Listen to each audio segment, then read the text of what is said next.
Sanjay Meston जी कि जिस तरह से पाकिस्तान अब अपने घुटनों पर आ गया है, दो तरफा मार उस पर हो रही है, क्या लगता है क्या पाकिस्तान टुकड़ों में बटेगा या फिर इसका अस्तित्व ही खत्म हो जाएगा?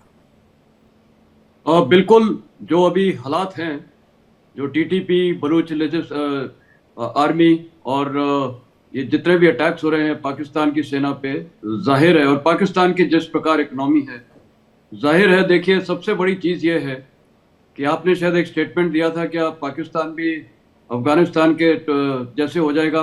नहीं, अफगानिस्तान में फर्क है। अफगानिस्तान एक वो देश है जो आज तक बिल्कुल यूनाइटेड है और वो कभी बिल्कुल बट ही नहीं सकता है। पाकिस्तान वो देश है जो खड़ाई के उसका तो जो बुनियाद है जी। वो किस आधार पे हुई थी, उसकी तो कोई हिस्ट्री नहीं है, कोई कल्चर नहीं है, कोई कुछ नहीं है। वो देश जो खड़ा हुआ था, जो अंग्रेजों ने खड़ा किया था भारत के एक हिस्सा लेके, तो उनका तो कोई आधार ही नहीं है। और क्योंकि उनकी फाउंडेशन ही नहीं है और जिस प्रकार उनकी हरकतें थे, पाकिस्तान टेररिज्म एक स्टेट पॉलिसी चलाता था, तो अब मेरे को लगता है कि वक्त आ गया है, पाकिस्तान टुकड़ों में बटेगा, कोई शक नहीं है। नंबर एक, पूरे पश्तून का रिवाइवलिज्म हो चुका है। पश्तून मतलब आपको पता है ड्यूरेंट लाइन के दोनों तरफ है। खैबर पख्तूनवा जो पुराना फाटा भी अभी खैबर पख्तूनवा में है, और ये जितना पख्तिका कोस्ट और पख्तिया, ये जितने भी इलाके हैं अफगानिस्तान के, दोनों तरफ पश्तून है। ये सारा पश्तून एक रिवाइवलिज्म हो गया दोनों तरफ ड्यूरेंट लाइन के। तो ये पाकिस्तान के लिए ज्यादा खतरनाक चीज है। दूसरा, जी। जो बलूच लिबरेशन आर्मी और बलूच फ्रंट ये जो कार्रवाई कर रही है, तो साफ जाहिर है कि जो 1893 ड्यूरेंट लाइन पीटी से पहले जो ग्रेटर अफगानिस्तान था, मेरे को तो वो होता हुआ दिख रहा है। और ये काफी जल्दी होगा। जहां तक पाकिस्तान ऑक्युपाइड कश्मीर है, वो भी आप देखिएगा हमारे बॉर्डर्स वापस अफगानिस्तान के साथ रिकनेक्ट हो जाएंगे, जो 100 किलोमीटर है। तो पाकिस्तान ऑक्युपाइड कश्मीर में वहां पर भी स्थिति बहुत खराब है। वो अपने आप भारत के साथ आएगा और वहां की जनता बहुत जी। परेशान है पाकिस्तान आईएसआई, पाकिस्तान आर्मी और पाकिस्तान हुकूमत से। तो जो आपने सवाल उठाया है क्या वो बटेगा, बिल्कुल बटेगा। कब होगा? काफी जल्दी होने की मंशा है। जी बिल्कुल। वी.के. दत्ता जी, आप क्या सोचते हैं और वजह क्या रही आखिर सर? क्योंकि तालिबान को हमेशा पाकिस्तान सपोर्ट करता रहा है, आतंक को सपोर्ट करता रहता है और बढ़ावा दिया है आतंकवाद को, तो इसके पीछे वजह क्या है? आज तालिबान खुद पाकिस्तान का विद्रोही बन गया है। देखिए, जैसी करनी वैसी भरनी। पाकिस्तान शुरू से ही सबको धोखा देता चला है। जिन्होंने भी इसकी मदद करी, इसने उसके साथ धोखा किया। अमेरिकन को धोखा दिया, उधर से डॉलर लिए, तालिबान के अंदर अफगानिस्तान में अफगानों को मरवाया, और उधर से अफगानिस्तान में बोलता रहा कि मैं तुम्हारी मदद कर रहा हूं। ये दोगला मुल्क है। जिस मुल्क का दीन ना ईमान, ना इनका कोई फ्यूचर, ना इनका कोई पास्ट। तो ये इस प्रकार जब आप भरोसेमंदी नहीं है, आप धोखे के ऊपर जीते रहे हैं, आप बाहर की चैरिटी के ऊपर आपका मुल्क चल रहा था, चाहे वो डॉलर हो, चाहे वो भारत की करेंसी छाप रहे थे अपने आरबीआई के अंदर, उससे ये उड़ा रहे थे पाकिस्तान की फौज। ये ड्रग के अंदर इन्वॉल्व थे, आर्म्स ट्रेड के अंदर इनका इन्वॉल्वमेंट था, न्यूक्लियर टेक्नोलॉजी ये बेच रहा था ये मुल्क। तो ये मुल्क का क्या फ्यूचर है? ये तो है ना, ये दल्ले जिसको बोलते हैं, एक बिका हुआ मुल्क जिसका कोई दीन ईमान नहीं, जिसकी कोई पॉलिटिकल सिस्टम नहीं, जिसकी फौज एक माफिया की तरह पूरा मुल्क को चला रही है। और उस माफिया का खात्मा होने का समय आ गया है। चाहे उसकी बात करे, चाहे जो लोग अभी पख्तून है, चाहे बलूच हैं, या सिंधी हैं, या पीओके के अंदर जो अनरेस्ट चल रहा है, ये लोग मिलकर अभी पाकिस्तान आर्मी को घुटनों पे ले आएंगे। और देश बटा ही था किसके ऊपर? 2 नेशन थ्योरी। तो वहां तो अभी 4 नेशन थ्योरी है ना।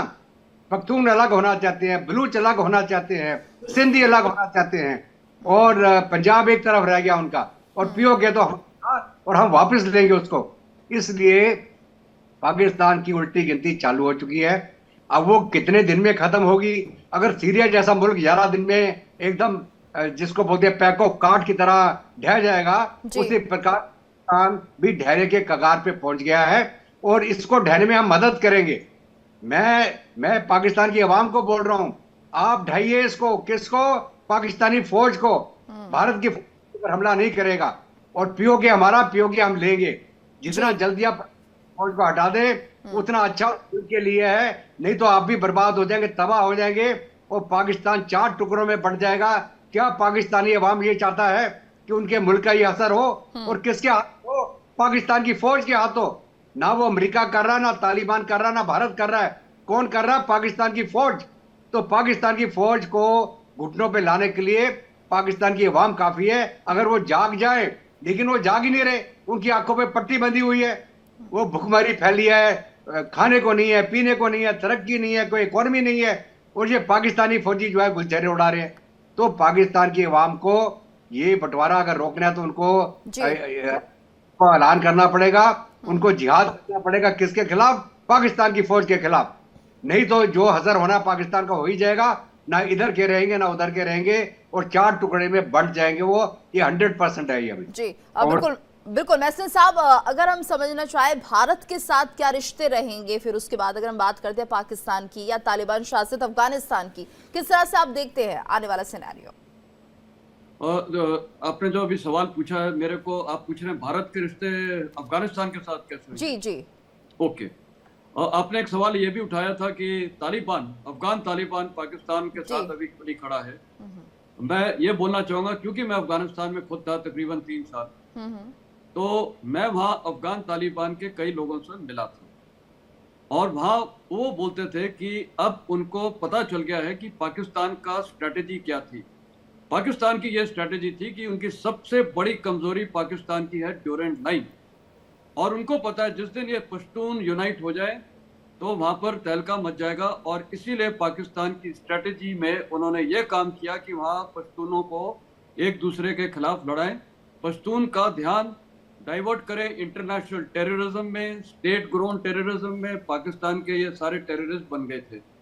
और उसके बाद अफगान तालिबान मेरे को बोलते थे उनको रियलाइज हो गया है, उनको यकीन हो गया कि पाकिस्तान उनको मैनिपुलेट कर रहा था, एक्सप्लॉइट कर रहा था, आपस में भिड़वा रहा था। और इसीलिए मैंने आपको पहले स्टेटमेंट में बोला था, अब पश्तून रिवाइवलिज्म शुरू हो गया है, जो पाकिस्तान के लिए अब खतरे की घंटी है।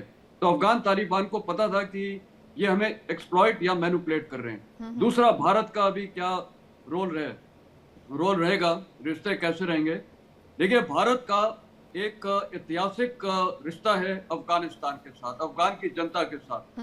और मैं आपको बता रहा हूँ, वहाँ चाहे वो तालिबान हो चाहे कोई भी हो, वो सब भारत को वो सबसे ज्यादा इज्जत देते हैं, प्यार करते हैं, भारत को नंबर 1 देश मानते हैं। और मैं वहाँ कितने अमेरिकन के साथ 52 देश थे, उनके साथ इंटरेक्ट करता था, वो भी ये बोलते थे, मैंने खुद देखा। और सबसे जो नफरत थी वो पाकिस्तान के साथ थी, जबकि आप देख लिए वो इस्लामिक स्टेट है। मेरे को ये भी याद है जब मैं वहाँ से कई अफगान लेके आया था जो भारतीय ट्रेनिंग एकेडमी में उनकी ट्रेनिंग हमने की थी 70 से, वो अक्षरधाम मंदिर में गए थे, हनुमान टेम्पल में गए थे दिल्ली में। आप ये देख लिए कि वहां पर उनमें कट्टरपन नहीं है, ये कट्टरपन पाकिस्तान लेकर आया धर्म के रास्ते। तो कहने का मतलब है भारत के लिए वहां पर अच्छी स्थिति है, भारत को तमाम अफगानिस्तान चाहता है, अफगान के लोग, चाहे वो पश्तून हो, चाहे तजिक हो, चाहे हजारा हो, चाहे उज़्बेक हो। और इसीलिए अफगानिस्तान वो देश है, वो टूट ही नहीं सकता कभी, वो वहां पर मैंने देखा है। तो कहने का मतलब भारत ने जो अभी पहल की है, हमने पश्तून के साथ, जो अफगान तालिबान के साथ अभी वर्किंग रिलेशनशिप की है। दूसरा, जो नेशनल रेजिस्टेंस फ्रंट है, उसके साथ भी हमारे वर्किंग रिलेशनशिप है, जो आपको पता है, जो असफाई नदन अलायंस था। तो भारत को वहां पर बहुत पोटेंशियल है, और मेरे को लगता है भारत को अभी और स्पीड अप करना चाहिए अपना ये वर्किंग रिलेशनशिप, और अफगान तालिबान को धीरे धीरे बताएं कि इंक्लूसिव गवर्नमेंट करें, और साथ ही वहाँ जो महिलाएं हैं, बच्चे हैं, उनको पढ़ाई का मौका दिया जाए, महिलाओं को ओपनिंग्स दिया जाए जैसे हर देश में होता है, जिससे उन्हीं की तरक्की होगी। और अफगानिस्तान वो देश है जहाँ पर $4.1 ट्रिलियन मिनरल रिजर्व्स हैं। अफगानिस्तान की जनता की, अफगानिस्तान की हुकूमत की हम मदद कर सकते हैं, वो एक्सप्लॉयटेशन ऑफ द मिनरल्स, उसको हम इतना रिच देश बना सकते हैं। भारत के अंदर सब कुछ है, और हमें जो वो प्यार करते हैं, हमें जो मानते हैं, मेरे ख्याल भारत के लिए आज विन विन सिचुएशन है, इससे अच्छी सिचुएशन हो ही नहीं सकती है। और मैं एज अ मिलिट्री मैन भी बोलना चाहूंगा कि पाकिस्तान आज एक और स्ट्रैटेजी चलाता है भारत के खिलाफ, ये कितने फ्रंट्स खोलता रहता है, बांग्लादेश फ्रंट खुलवा रहा है, अफगान, ये चाइना फ्रंट, जितने भी फ्रंट्स है, वो नेपाल फ्रंट से इन्फिल्ट्रेशन कराता है। भारत को भी अब एक नया फ्रंट खोलना पड़ेगा अफगानिस्तान के जरिए, और पाकिस्तान को जो पीछे से, वहां से अभी हमारे पास मिलिट्री ऑप्शंस होने चाहिए। मैं जब पाकिस्तान अफगानिस्तान से आ रहा था, मेरे को याद है वापस भारत अपनी डिवीजन कमांड करने फिरोजपुर में, मेरे को अफगान पश्तून बोलते थे, जनरल साहब आप यहाँ से हमला करो, हम वहां से करेंगे, इस देश को खत्म करना है। अब जी, यानी कुल मिलाकर उल्टी गिनती शुरू हो गई है पाकिस्तान की। दत्ता साहब, आप भी महसून साहब की बात को सपोर्ट करते हैं, अब ज्यादा वक्त नहीं है, काउंटडाउन शुरू हो चुका है। बिल्कुल, देखिए ऐसा है कि हम दोनों फौजी हैं। मैंने भी अपना डिवीजन कमांड किया था, पुंछ रजौरी 25 इन्फेंट्री डिवीजन, जो पाकिस्तानियों को रोज मारते थे हम। तो मेरा कहने का मतलब यह है कि पाकिस्तान की फौज की उल्टी गिनती शुरू हो गई है। मैं तो एक्चुअली पाकिस्तान की अवाम के साथ मेरी सहानुभूति है, सिंपैथी है कि एक अवाम जिसको पाकिस्तान की फौज ने लूटा। तो मैं बार इस बात को इसलिए दोहरा रहा हूं कि पाकिस्तान की अवाम को समझना पड़ेगा कि अगर वो हमारे साथ आज़ादी मिली उनको, चलो ठीक है, 2 नेशन थ्योरी में बंटवारा हो गया, ये दोनों मिलके इस खित्ते में एक बहुत बड़ी तरक्की होती इनकी, दोनों देशों की खुशहाली होती। लेकिन फौज जो है लगातार अपनी अवाम को गरीबी गुर्बत में धकेलती रही और अपने हित के बारे में सोचती रही, और पाकिस्तान की अवाम को बोलती रही कि भारत की तरफ से बहुत बड़ा खतरा है। और उसको रखने के लिए इन्होंने J&K का कैरेट, जिसको बोलते हैं ना, वो गाजर दिखाते रहे लोगों को कि हम J&K को आजाद करा लेंगे और पाकिस्तान के अंदर मिला लेंगे।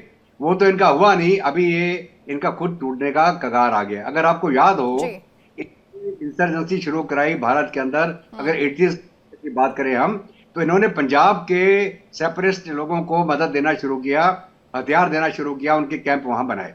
जब भारत की फौज ने उसको काबू कर दिया तो इन्होंने उसी समय फिर J&K के अंदर कार्रवाई चालू करा दी और J&K के अंदर मिलिटेंसी पैदा करी।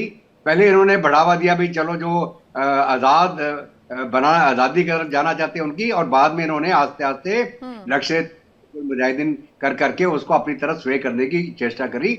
और लगातार वो 1980 एंड से लेके आज तक ये J&K के अंदर लगे रहे। भारत के अंदर इन्होंने अलग अलग उग्रवादी और टेररिस्ट अटैक कराए और इनका डॉक्ट्रिन बिल्कुल, यानी दत्ता साहब ये माना जाए जो फंड इन्हें अपने देश की तरक्की के लिए इस्तेमाल करना था वो उन्होंने आतंकवाद पर खर्च किया, और आज वो आतंकवाद इन्हें ही खत्म करने वाला है। यानी ज्यादा वक्त अब पाकिस्तान के पास नहीं है, जो बीज उन्होंने बोया है वो पेड़ वो काटने वाला है।